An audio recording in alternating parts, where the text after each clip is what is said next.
A same product is at different price for two different people. That means the whole marketing campaign is not just based on the customer lifetime value, it's based on the frequency of order as well. It's based on the monetary value which a particular customer can generate. So the whole marketing campaign which we are talking about over here is solving a business problem. The business problem for Mintra was simple. We need to increase the sales so that we can increase the revenue.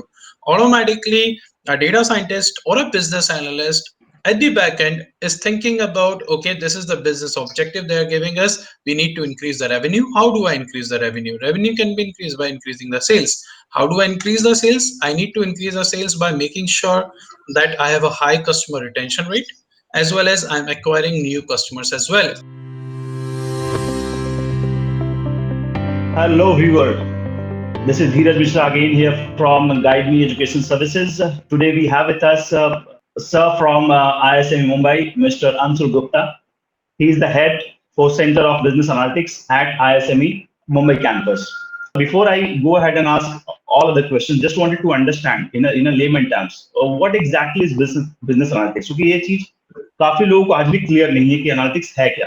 ये एक नई specialisation आई है जो पिछले कुछ सालों से market में है. People are going behind it, but a lot of them don't understand what exactly is business analytics. So can you cite some examples of it, what business analytics is all about in our day-to-day life? A brilliant question, and it's actually required at this moment because everyone is talking about business analytics, everyone is talking about data science. But the problem in the market is everyone thinks that without mathematics, without coding, you can't do business analytics, you can't do data science. Though it's partially true, but there is no need to be scared of business analytics. When we say business analytics, it's more about how do you solve the real world business problems using data. So when we say using data, are we talking about data science? Yes, we are talking about data science, but not in a hardcore manner. When we say I want to solve a business problem where I want to check whom should I give advertisement to, so I'm going to apply some kind of algorithm which is a data science algorithm, but I don't want to fine tune that algorithm. I don't want to create a new algorithm. So business analytics is more about finalizing a solution for a business problem. When we say a business problem, it can be of any type, where you say which offer should I give to what kind of different people. So for an example, I will give you a lame example over here. My mother was just ordering a suit from Myntra, and she was ordering for the price of 3,500 rupees.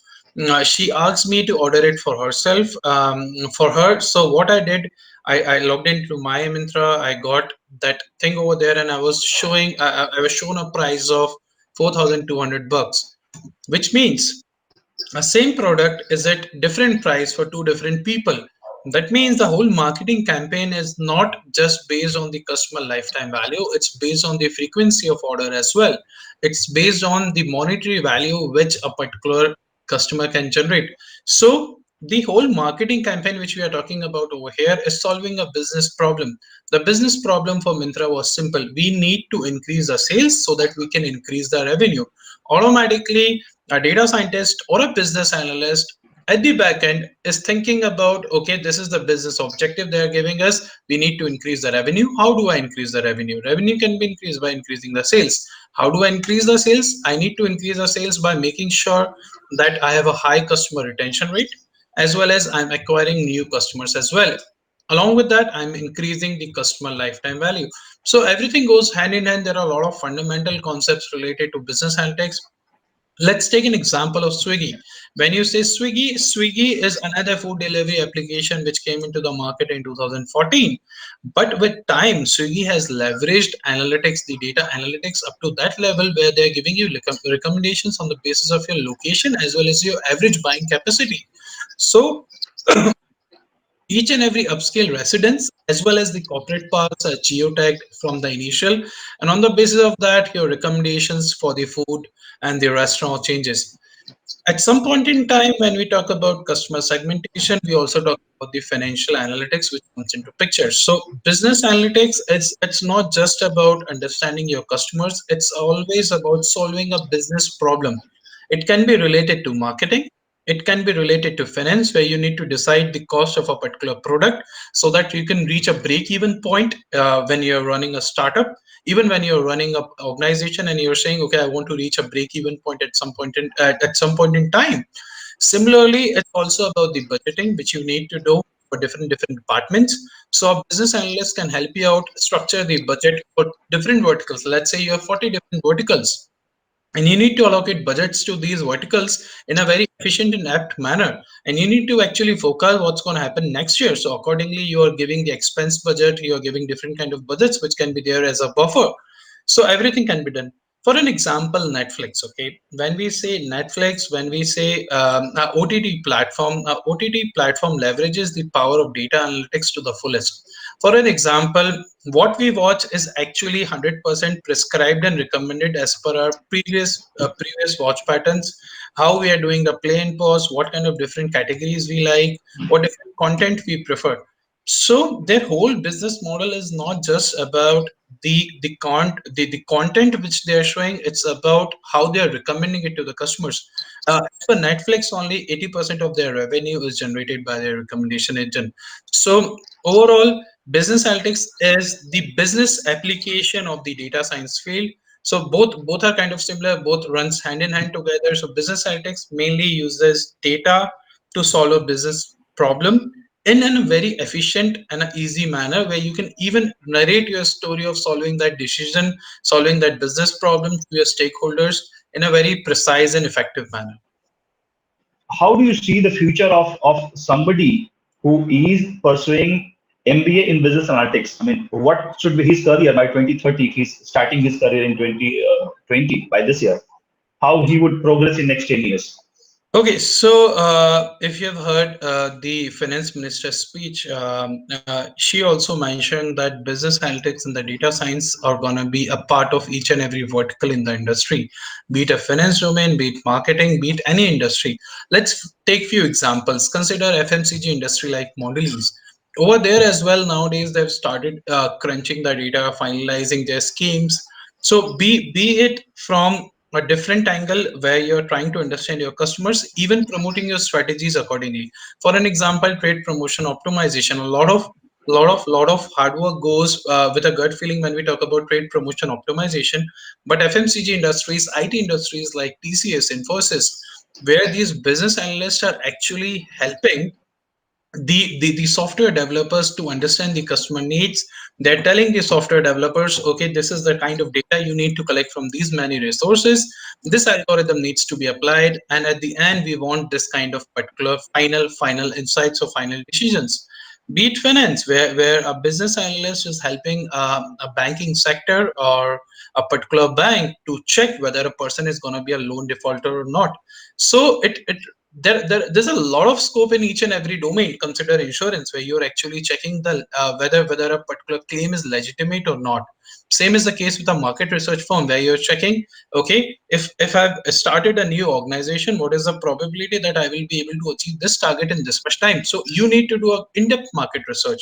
Certification industry, where you're actually checking the sales of your certificates in the coming market. Job opportunities everywhere. I usually make a statement, learn data science or learn business analytics, the world is yours. Okay. And rather than data science, learn business analytics. Why? Because data science is more about learning algorithms. Business analytics is learning algorithms, but applying into the different domains, starting from finance, marketing, entrepreneurship, and all these things. Because at some point in time, being a good data scientist does not mean that you can solve a business problem, because there may be a probability that you don't know the jargons of business. So that's why MBA in business analytics is very important, rather than doing a MTech in data science, because this will help you out to understand the jargon and the ifs and buts, the concepts of finance, marketing, entrepreneurship, organization behavior, HR, web, everything.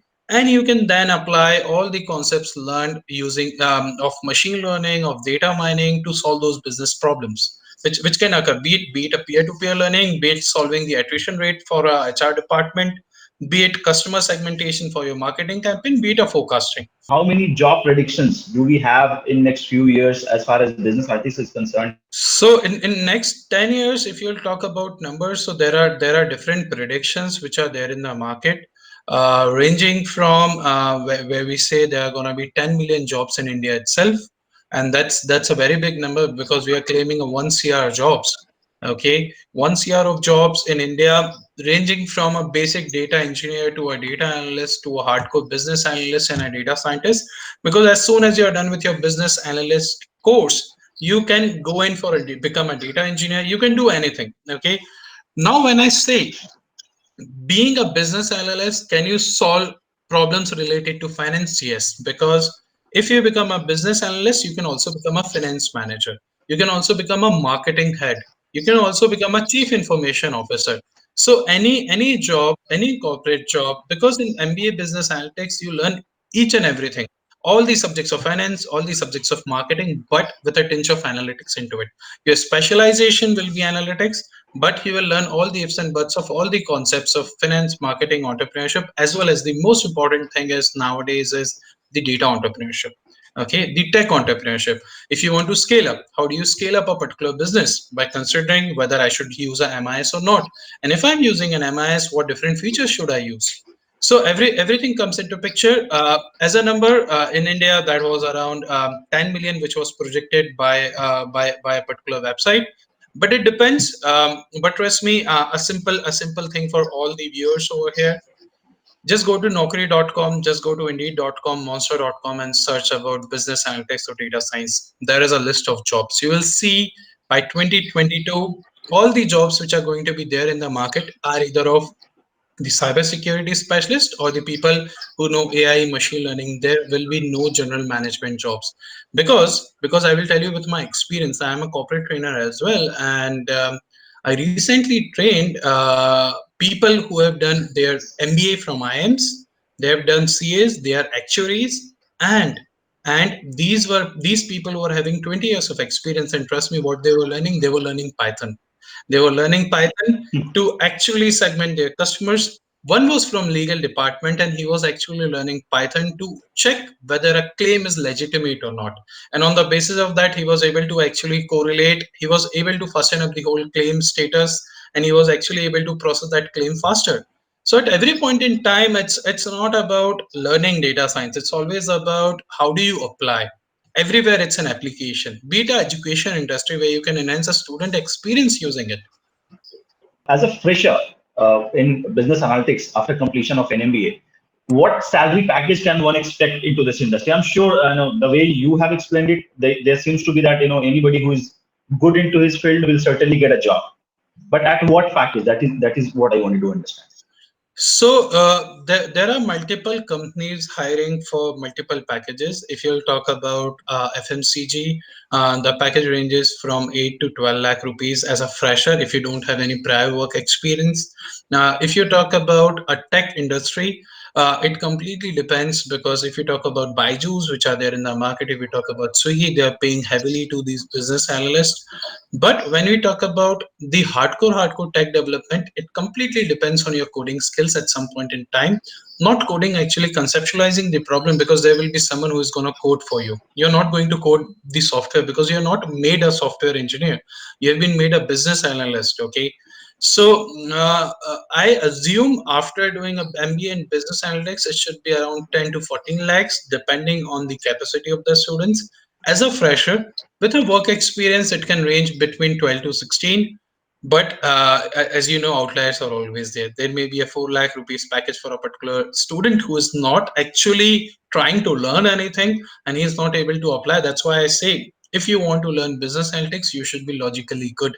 You should have that hunger. You should have that hunger that I need to solve this particular problem at any cost. Okay, you should be a problem solver rather than a problem creator. And second thing, no mugging up of theory.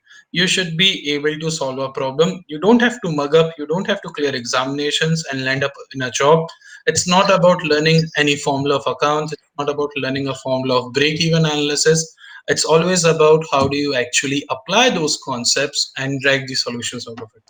If he has these skills, it's okay. Otherwise, even it will work for a professor like me if he wants to learn business analytics, even for a student like XYZ person who doesn't know anything about business analytics, who doesn't know anything about basic mathematics and statistics.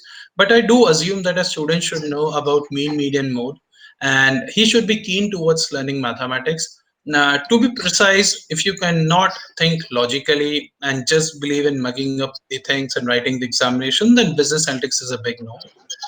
If you have a tinge of analytical approach saying which statement is proper, that I want to go from X place to Y place, it's going to take three routes and this is the optimum route because the distance is low, and even the distance is low, the speed is minimal. Even the speed is minimal, the distance is low, and I'm able to cover it properly. So you have to be related with numbers. Your thoughts should be related with numbers, and you need to quantify things. If you can't quantify things, it's more about quantitative studies followed with a qualitative approach in the decisions. So a logical aptitude will work for the student even if you're just okayish with mathematics. You haven't coded till now, because trust me, 70% of my students haven't coded till now, and they are now good coders. Not coders, they are not making softwares, but if I will tell them, okay, this is the customer data and you have to tell me who is going to be my target audience for this particular product using sentimental analysis, they're able to do it. Because when we use Python as a programming language, it's just about 10 lines of code and our work is done. It's simple. It's simple. It's always about the logic which we apply. Most of the colleges, they prefer taking the student primarily from BTech background or student primarily from tech background. Is it also the field for commerce guy who is primarily not a guy who is good in math? Like basically, I have seen that a lot of commerce guys are not so good in commerce, but they have got good logical thinking because of the papers which they have studied in commerce. So, do you also recommend to those students who is primarily from commerce background, which means BCom or BBA? Is this also a field which can be tackled by them, even though they are not very good in maths? Okay, so mathematics comes into picture in business analytics. That's completely true.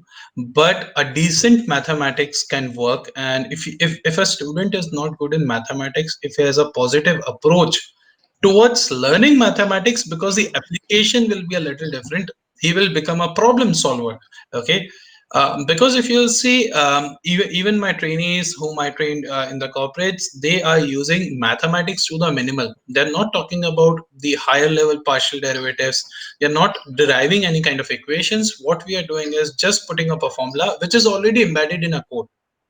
So you don't have to actually develop a formula, implement a formula. It's already there. You should know when to call which formula. If I want to forecast, I should call this formula. If I want to segment, I should call this formula. You don't have to even write. You just have to write a simple English statement from this to this, and you need to give the data as an input, and you will get an output.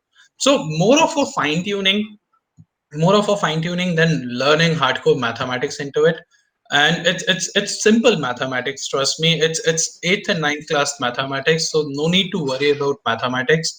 And most of my students, I'm reiterating myself, most of my students are from BCom, BMS and BAF background, who have done bachelor's in accounting and financial. So, and they're doing really good. They're able to conceptualize, they're able to code, because coding is not there actually. It's a minimal coding which we say. So there is one more terminology which I often hear. That it is called data science. So how data science and business analytics differ? Is there any specific difference between these two? Yes, so specific difference being a data scientist and being a business analyst is, if you want to become a data scientist, you should be good with a lot of mathematical concepts. You should be good with in-depth algorithms, because in the company, they will move you towards the R&D center, okay, the research and development center. That means you have to fine tune the algorithm so that you can improvise on the accuracy. You can make that model more accurate. But a data scientist is not required to know all the concepts of marketing, finance, and entrepreneurship, as well as the organization behavior, which we are talking about, the management concepts, which we are talking about. But a business analyst should know all the concepts. So again, it's again, business analysts also use the data science algorithms, all the data science algorithms which are there. They learn all the algorithms. My students learn all the algorithms of machine learning, artificial intelligence, but I usually tell them that you don't have to develop new algorithms. You have to use the existing algorithm. You can use a simple algorithm as well. Your task should be to solve a business objective and to gain some outcome out of it, so that using that outcome, your stakeholders, even you, if you are a stakeholder, they can take decisions, and on the basis of their decisions, their business should grow. because we are talking business over here. As a data scientist is also involved in developing the tech products. For an example, developing a tech machine where you just input a MRI image and it will diagnose whether you have a cancer or not. Okay, so that's not actually solving a business problem. That's going deep into it and making a tech product. A data scientist also helps in the businesses, but at some point in time he should be very good with the concepts of finance and marketing, because I've seen several cases where students have done MTech in data science. They have done all the ifs and buts of AI. They know each and every concept, but when you tell them, okay, you need to forecast a particular time series analysis on a particular business domain, saying you want to segment the customers, they ask what is segmentation. Okay, they ask about what is the place promotion strategy, what are the 4 P's of marketing. So a business analyst is a package where he can actually apply all the data analytics to solve a business solve problem. Data scientist is more about applying algorithms, fine tuning algorithms, building tech products. Now, coming back to my last question, just wanted to understand what does ISME offer? So, like ISME also offers a PGDM program, and they also have got PGDM in business analytics. There are a lot of colleges in India across, like whether it is Pune, Mumbai, Bangalore. There are a lot of colleges providing the same program. So, what is so special about program in business analytics at ISME Mumbai? If you can just explain a bit. Yeah, so at ISME, the program which we have developed is completely in collaboration with World Network Services. What is World Network Services? The biggest BPM unit in the world, and they have a very big vertical. They are heavily into analytics. They have developed a lot of tech products. Along with that, they are solving real world business problems as well. We collaborate with Mondelez as well. Mondelez is Cadbury International Private Limited. Our students do internships over there. We work along with HUL on different lines. We work with different companies. We train corporates. Now, even the professors, so starting from the professors to the curriculum, everyone is connected to industry, because when I go for a corporate training, I understand their business requirements, I understand their business problems. My colleagues, when they go for corporate training into business analytics, they understand what's going on in the industry, and we learn from there, and then we apply those concepts in our classes. The whole curriculum is completely developed by the industry people. Each and every topic which we teach, each and every project which we give, has been curated by the industry experts, so that we can actually gauge what our students are capable of when they land into a particular corporate or into a particular startup or into a particular business. At ISME, the whole experience is experiential learning. It's not about we teach theory from a particular book. We don't say, okay, open that page number, learn that particular algorithm. We always create a story first. We talk about a case, saying, okay, if you have been given a task that your marketing budget has been cut to half, then you need to increase the sales by 80%. What you're going to do? So the whole journey of this problem solving will consist of bits and parcels of concepts, and using that journey, we deliver those concepts.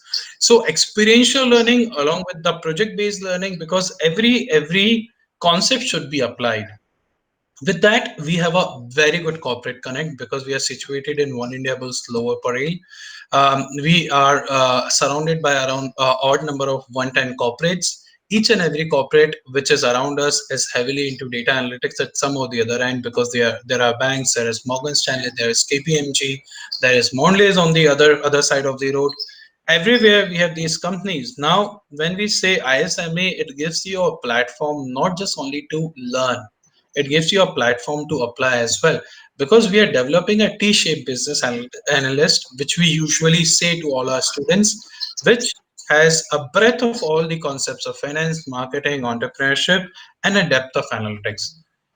All these projects which we are doing are completely backed up by the industries, and they're called as capstone project. Even in the lockdown, and this is a really a big achievement for ISME and all the VSQ schools which are already doing great in the market at this moment.